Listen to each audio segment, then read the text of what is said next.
rise like coal, black and thunder.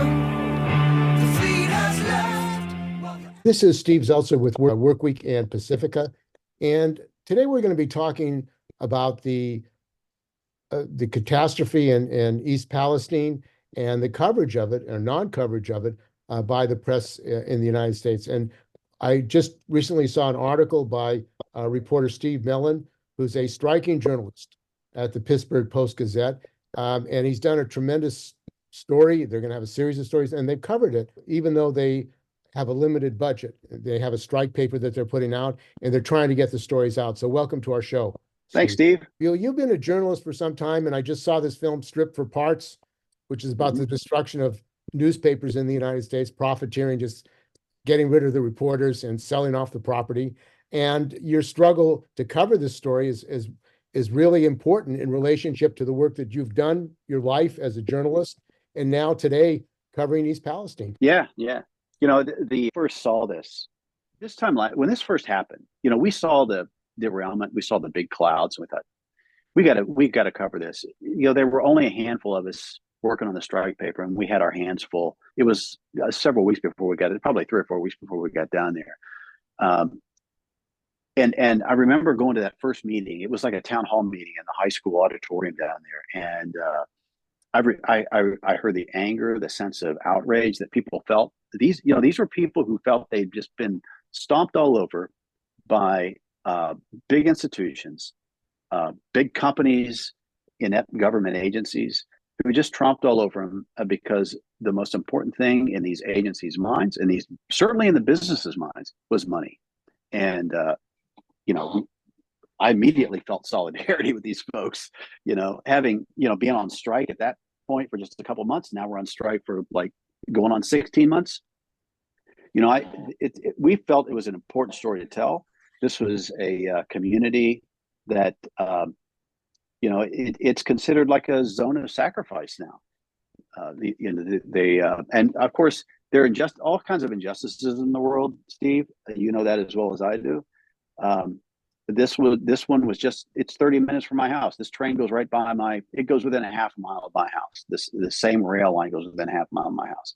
If we can't as labor, as members of organized labor, as journalists, I try to think of myself as a principal journalist.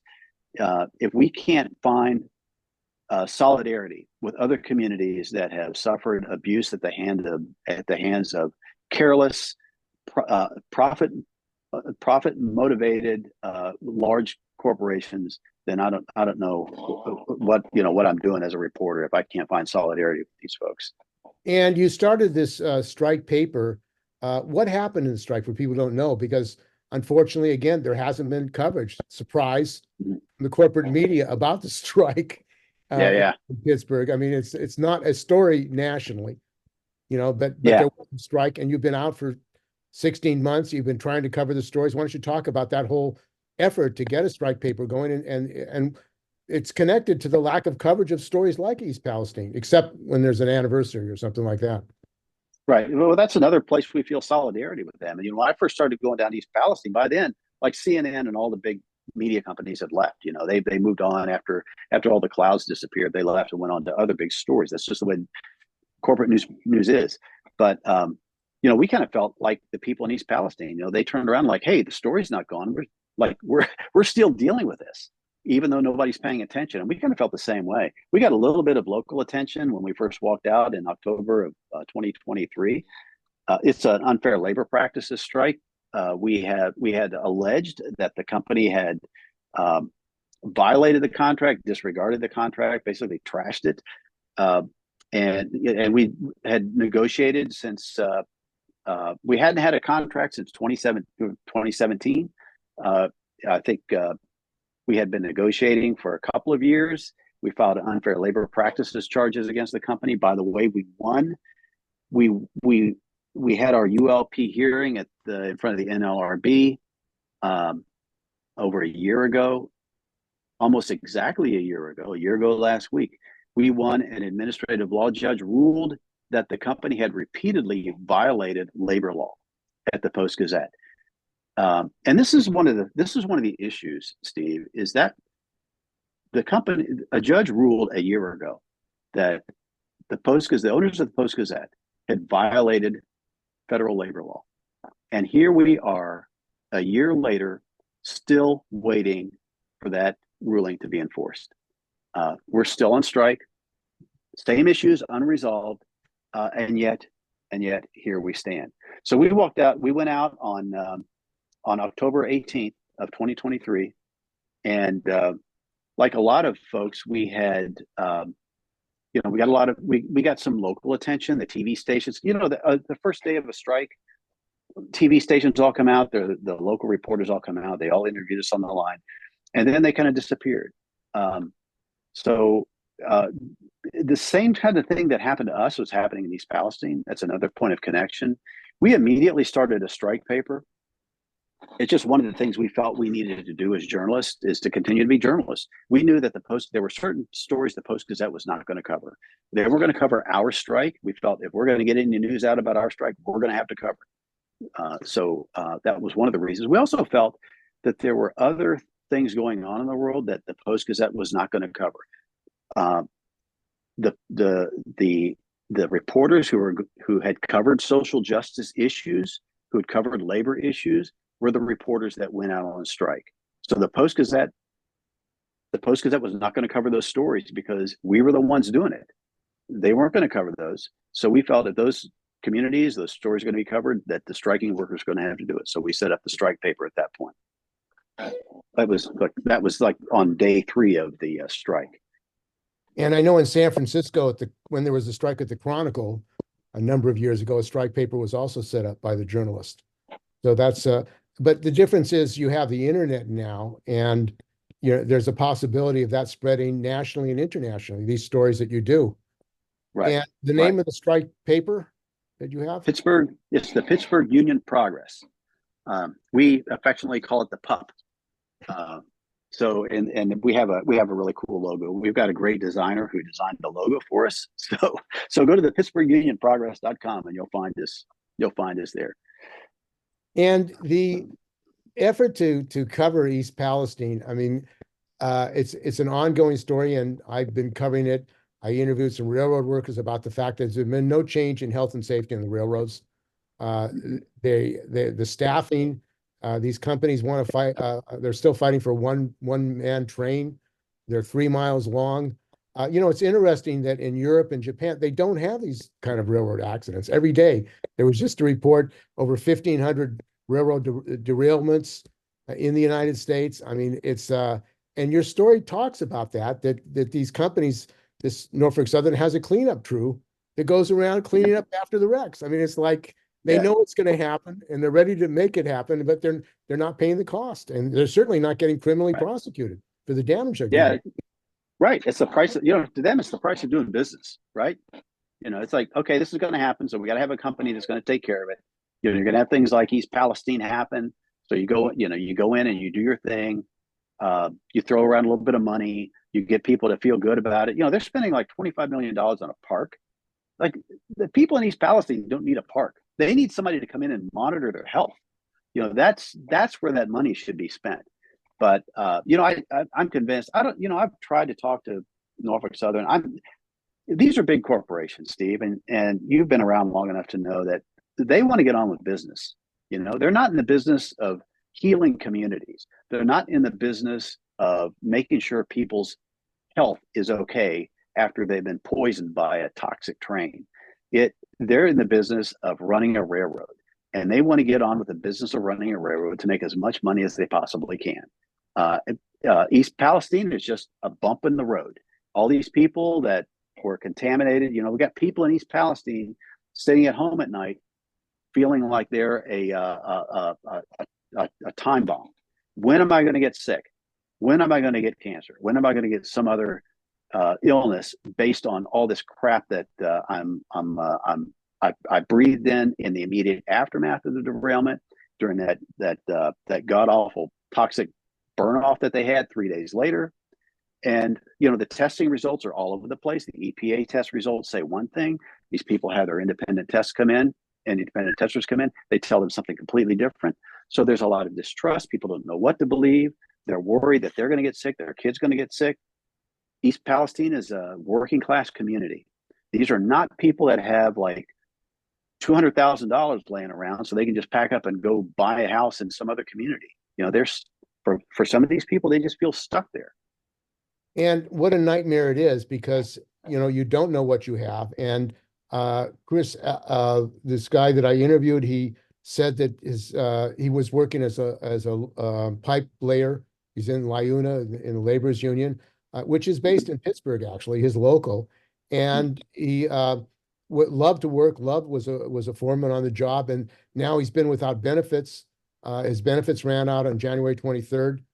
He hasn't been able to work, and he may die because he can't get heart medication. His medication costs thousands of dollars, and he's without medication. And you know, the EPA, the government, and Norfolk Southern, none of them are saying we're going to take care of your health care, which is directly as a result of that accident. I mean, it's like we're going to wreck the community, we're going to poison you, and then you're on your own. You have to fight for healthcare so you can survive. It's madness. It is. Yeah. It's crazy. You know, these are all arguments, Steve, for national health care. You know, why should this even be an issue? You know, we should have national health care. If you get sick, you go to the doctor, you're taken care of. You know, that's another discussion. But you know, we live within the system that we live within now, and we've got these companies that make tremendous amounts of profit, and and you know, one of the things they do is that they run these trains through places like East Palestine, and I'll tell you what, that train could have gone off the rails in a dozen different communities as it rolled through Ohio. That could have happened in Salem. It could have happened in Alliance, Ohio. It could have happened in Rochester, half a dozen communities in Pennsylvania. It just so happened in Ohio, and it's going to happen again to some of these other communities. So I don't know what to do about this, Steve. It's really frustrating because feel powerless, and I know the people in East Palestine feel powerless and feel hopeless, like there's nowhere to turn. They don't feel like anybody's got their backs. I think this is one way where the labor movement can step in and say, look, we understand, like, the national media's deserted you guys, the politicians all deserted you guys. They came in and did their like little photo ops, and then they split. The government agencies, the big businesses, they've all like thrown their money around, and they're out of here. Who's going to have your back? Well, this is the way I think the labor movement can step in and say, we're here. We got your back. And one of the laws that has been passed, the Stafford Act, is that if a area is declared a mass casualty incident site, because of an incident like that, the EPA and the president can declare it a site, and everyone's entitled to health care, the workers and the residents. I mean, in this case, even EPA workers who were sent there themselves got sick because of the toxins. So they weren't even protected. The EPA workers who went there to investigate what was going on. So I know Biden has announced that he's going to be visiting East Palestine, and maybe that's an issue that labor and the community should raise. You got to make this a mass casualty incident site under the Stafford Act so we can get health care. I mean, the basic human right. It would seem like that's the minimum you can do for these people who've been going through hell and continue to go through hell.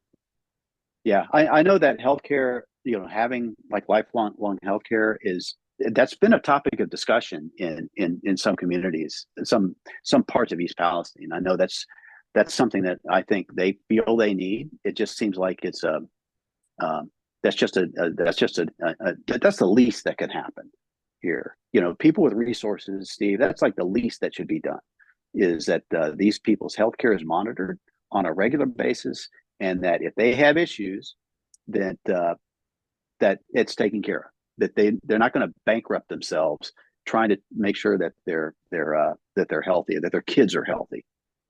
And one of the things that Chris said is that he really didn't get any, the government agencies, the EPA, nobody contacted them. And then there was an article in the Times about his story. And then the next day he got called, and then the EPA visited him. But you would think that government agencies, the EPA, Department of Health Education, would be there and monitor the people, do tests and surveys, who's getting sick, What are the, get a registry of everyone that was in the area, and of course, this plume was spread out all over that. When they ignited that, the company ignited that, and that was allowed under the EPA. I mean, apparently it's okay for companies to cause explosions in a community to Yeah. get fuel so they can get the train running. I mean, it seems like this Yeah. is just business as usual. Get that train going. If you have to ignite the fuel and create a big, incident where all this exploded fuel goes all over the place, that's part of cost of doing business, I guess. I guess so. They knew there was something called a version that day, Steve, and so it's a weather event where there's like a ceiling. They knew this. Like when they lit that off, they knew that that smoke was going to go up 3,000 feet. It was going to hit a hard ceiling. It was going to spread out. You saw the pictures. You knew exactly what that was about.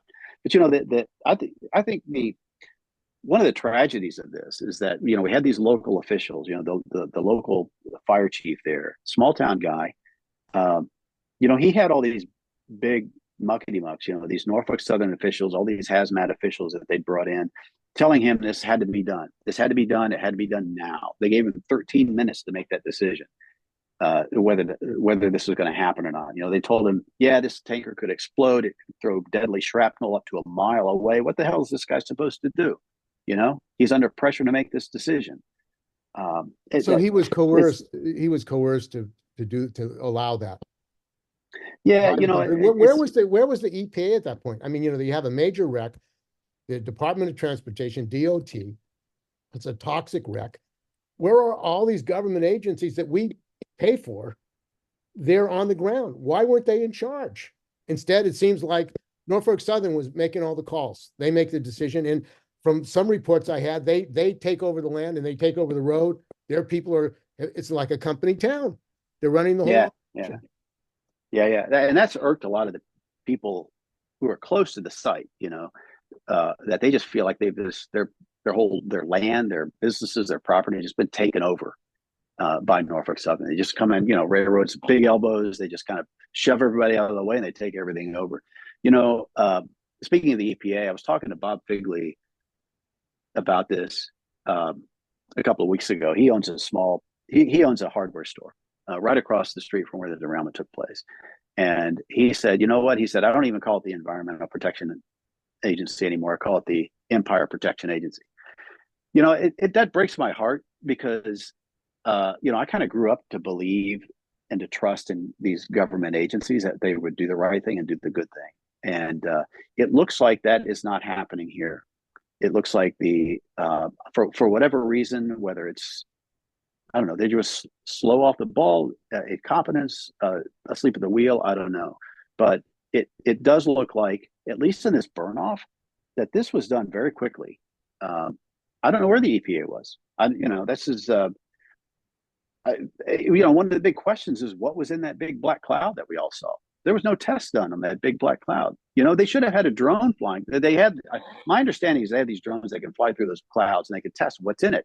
So they have some idea of what is coming down in the community. Where's this stuff going? They can look for it. They can test for it. If there are health issues, they can monitor people's health. So, well, we can go to Mars. We can go to Mars and find out what's in Mars, but we can't find out what's going on in East Palestine or the oil refineries or other toxic sites, and they're all over the country.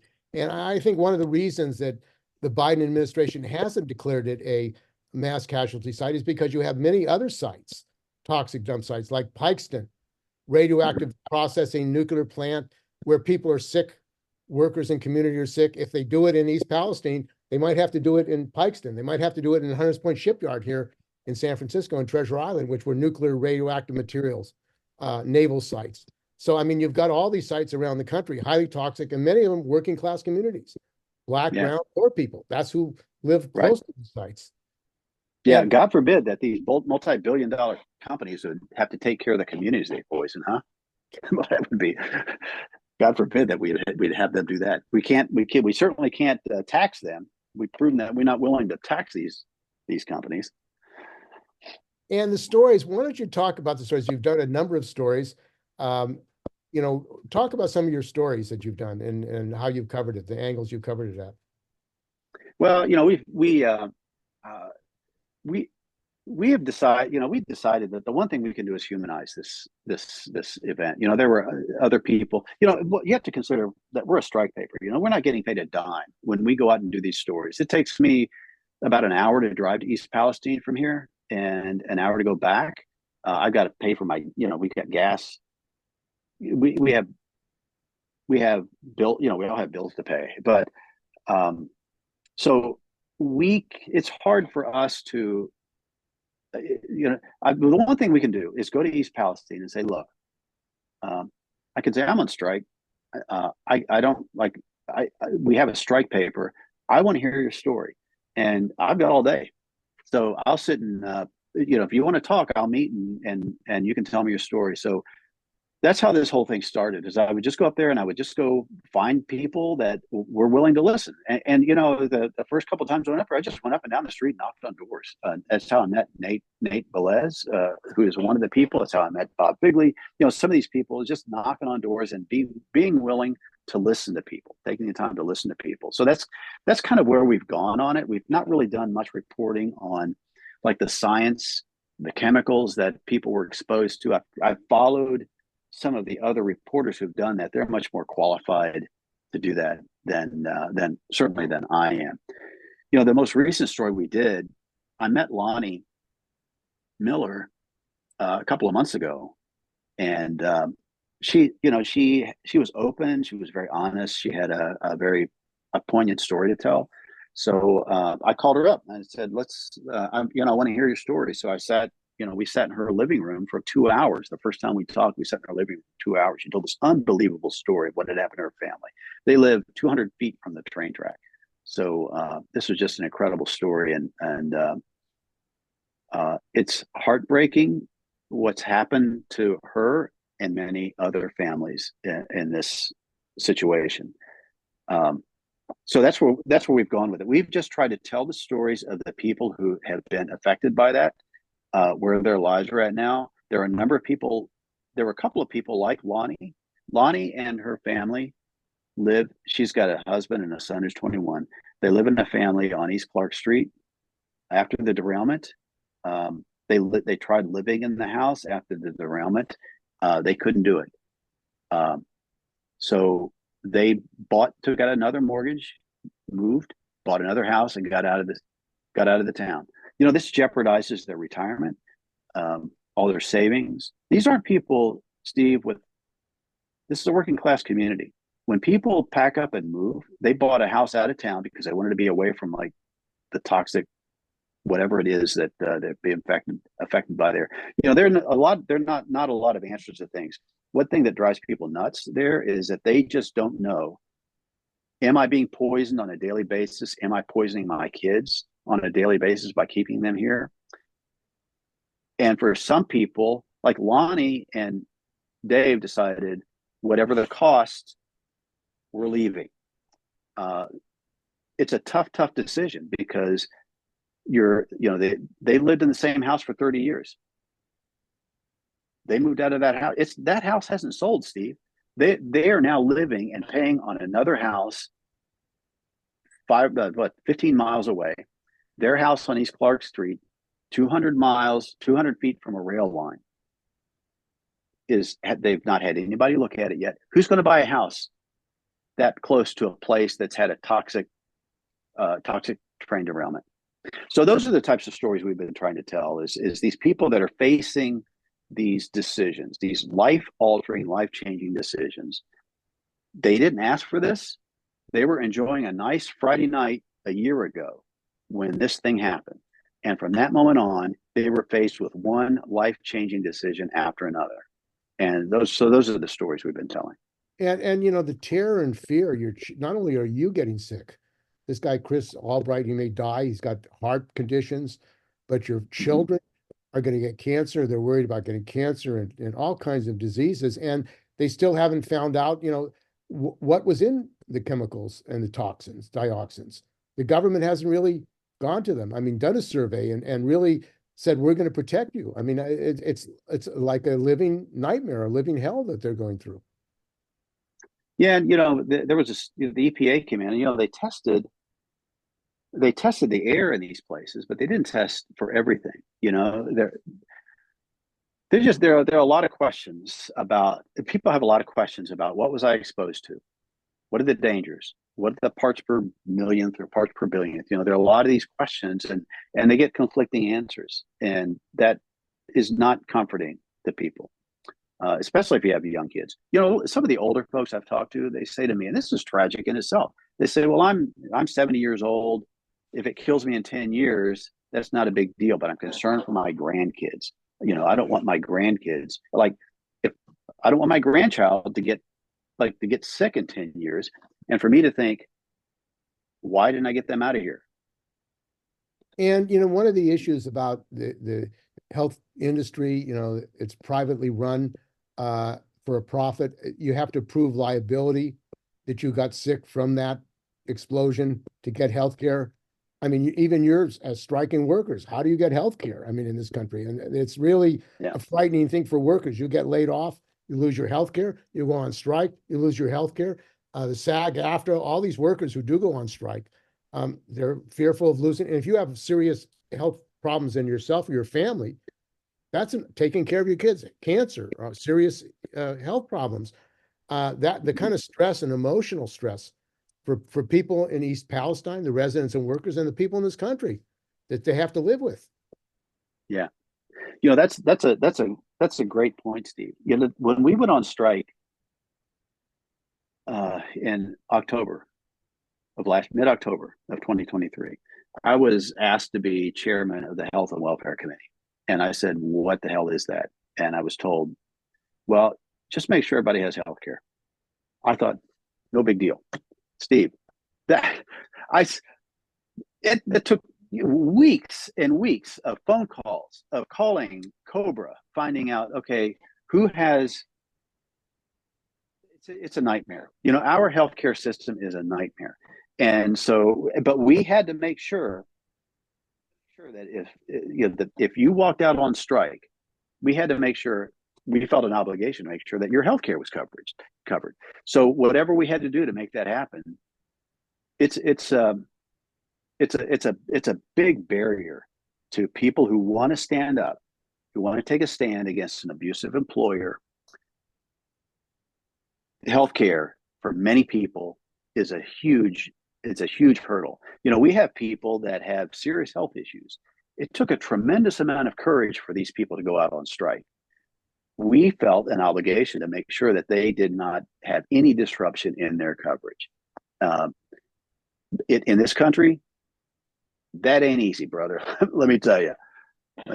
And I mean, it seems that the labor movement, the unions should be making that a national campaign. I mean, the lessons of East Palestine is that, even though Norfolk Southern is responsible for this, they're not being forced even to pay for the health care of the residents and the workers that have been injured. And who's stuck with it? I mean, if we do get the Stafford Act instituted, if President Biden declares it a mass casualty incident site, they'll get health care. But again, is Norfolk Southern going to pay for it? The taxpayer? I mean, it should be these companies who are profiteering by not having health and safety protection, by wearing out the rails, by not properly protecting us. I mean, it's insane, really, that in Europe and Japan you don't have these kind of rail accidents, but in the United States you do. I tell you what, Steve, it's like crazy. It is. And you make a company like Norfolk Southern pay for the health care, the problems that they cause in a place like East Palestine. They'll be checking their goddamn brakes, on those trains. They'll be checking their rails to make sure that they're in good shape. They'll make sure that there's like more than one or two people on these 2-mile long trains, to make sure that everything is safe when they're rolling along. You're exactly right. But there's no cost. We should be putting. There's no cost to them. Yet the labor movement and working people we have some radical changes in how we're structured in this country. And I think this East Palestine is an example of that. What happened to you and the workers who went on strike at this paper? And these people take tax subsidies, Yeah. So what is the cost? I mean, this goes back to like the bailout of the banks. It's like you can really screw up something, profit incredibly from it. And what's the cost of that? for some of these big businesses, what is the cost of that? You're looking at, you remember a couple, when was it that the rail workers were, they were trying to bargain for like what, vacation days? It was like something simple. Sick And days. sick days for, I mean, you want sick railroad workers like drive, in charge of these toxic trains. But what happened to that? They couldn't strike because they were like too important to the economy, right? That's Well, like the Railroad Labor Act and the Taft-Hartley were laws put in to prevent workers having power, prevent workers from having strikes. I mean, so basically the railroad workers were told you can't go on strike, and the government, right. the Congress will order you to take a contract that doesn't have any sick days. I mean, you imagine that. And this is a Congress, a government, which say they're for working people, and yet they passed a bill that said you're not going to have sick pay, railroad workers. I mean, and it's like a basic human right. I mean, there were railroad workers who died because they were afraid of being retaliated against if they went to a doctor. Yeah, they had health problems. Yeah. I mean, it's criminal, actually. You're afraid to go to a doctor because you're going to be fired if you have serious health problems. That's the choice you have. Yeah. That's just yeah. They're just, I don't know, Steve, I don't know where the empathy is for workers, like on the government level, to think, I mean, there are real costs to doing things cheaply, and that cost we're seeing in a place like East Palestine. But just on a daily basis, like you mentioned, we just came out of a pandemic, for God's sake, and we're arguing over sick pay for railroad workers. That's just our sick days. It doesn't make sense. It makes absolutely no sense to me that we think we can run a country like this and not have these horrific incidents like we had in East Palestine. We're lucky in East Palestine. If that train had derailed a half mile earlier, it would have derailed right smack in the middle of a residential section of that town, and we'd be having a much different conversation right now. We'd be talking about body counts, not about the parts per billionth of benzene in the air.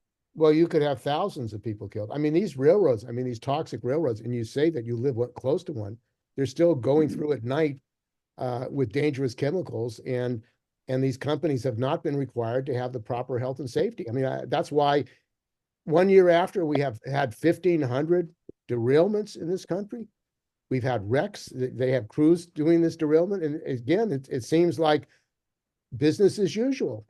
Business as usual. I mean, let's wait for the next catastrophe, and the people in this country are basically putting up with a lot. And you think that the people had enough, really, of this? They're angry enough to do something? Because it's not a Republican-Democratic issue, because both parties control the Congress. It's not one or the other. Neither party. Both parties have not said we're going to substantially change how the railroads are organized. You've got these railroad magnates, the billionaires, Warren Buffett, BNSF, he owns that. And then they fire the whistleblowers. If you're a railroad whistleblower, people are afraid to speak out about health and safety problems. Yeah. This whole thing about, we've got our local congressman here, Chris Deluzio. He's been a great supporter of labor. He's been really pushing this Railroad Safety Act. But he told me, and I talked to him, he's like, it's not going to go anywhere because it's never going to get through the Congress. It's just too many. That's what's so disturbing about this, is that there are solutions out there to some of these problems, and it just looks like there's not the political will to make that happen. Honestly, I don't know what to do about that, Steve, other than do what we can to show solidarity and to stick together. We have to put politics aside. You're right. It doesn't.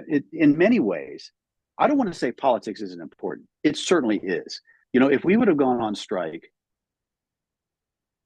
in another administration, we'd be dead in the water.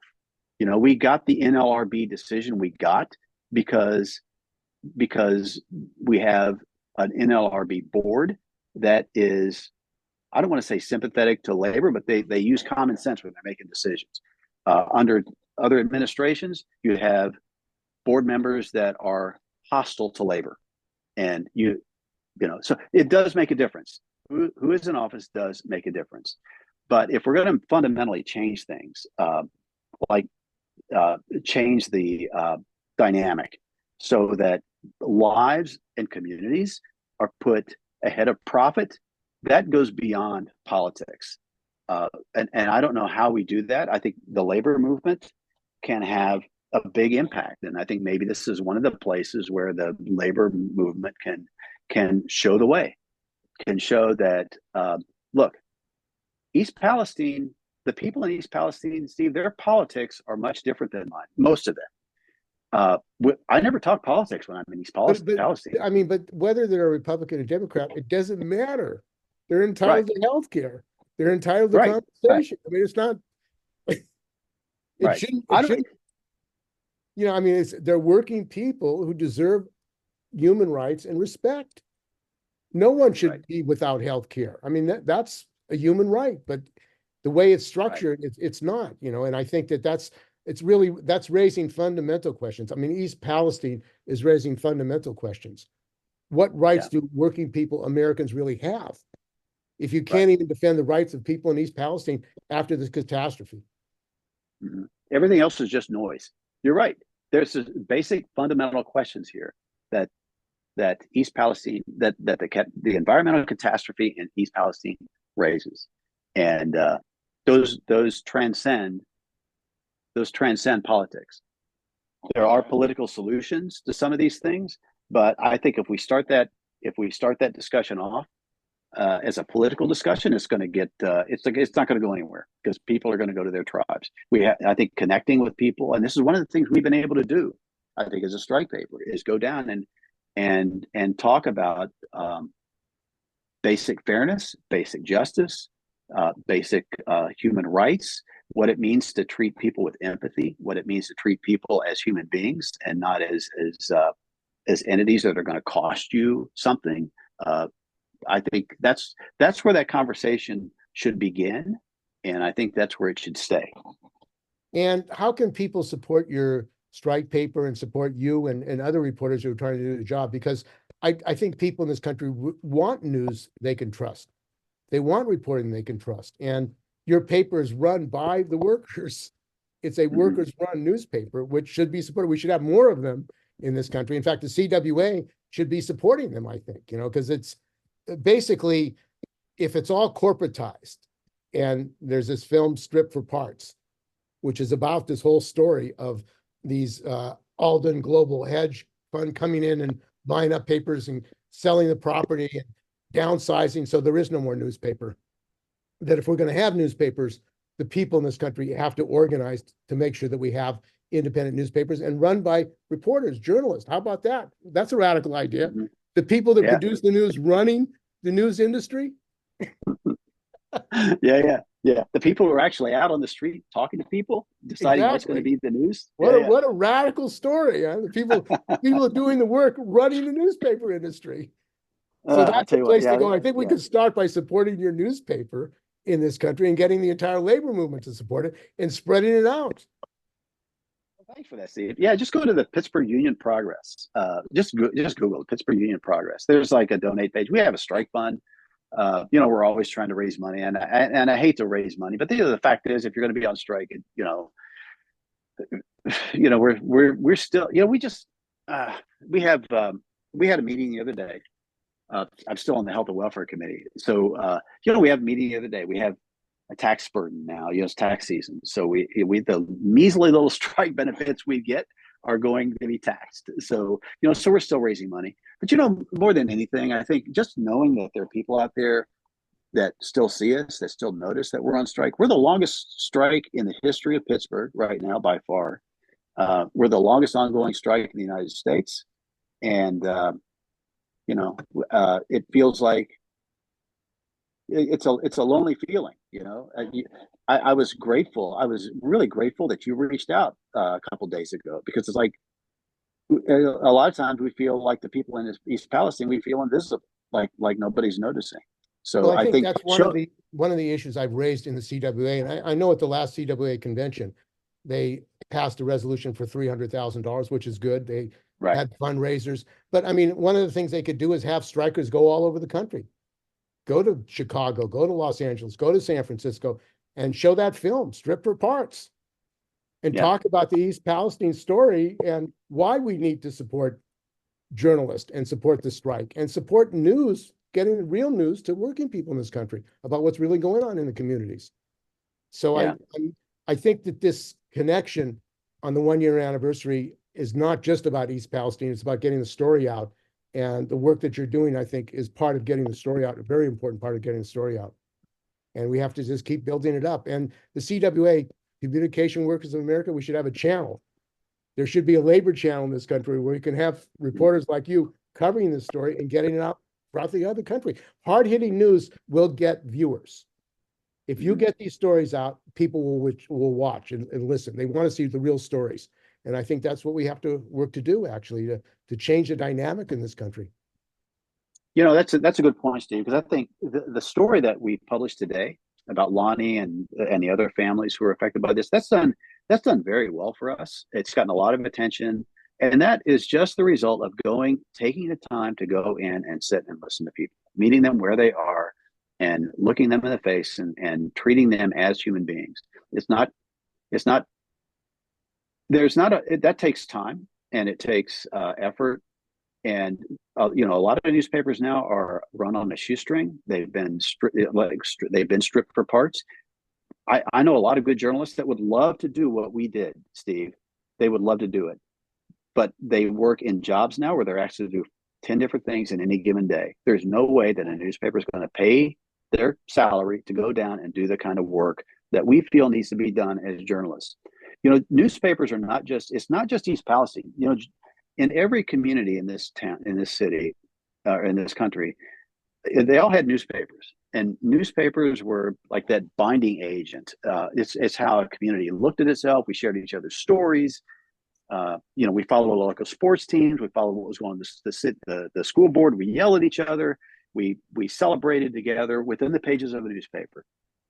And when those newspapers went away, that bonding agent in a community went away. And so not only did people not know who they could trust, what voices they could trust, did anybody call in to make sure that something was true or that it was not true?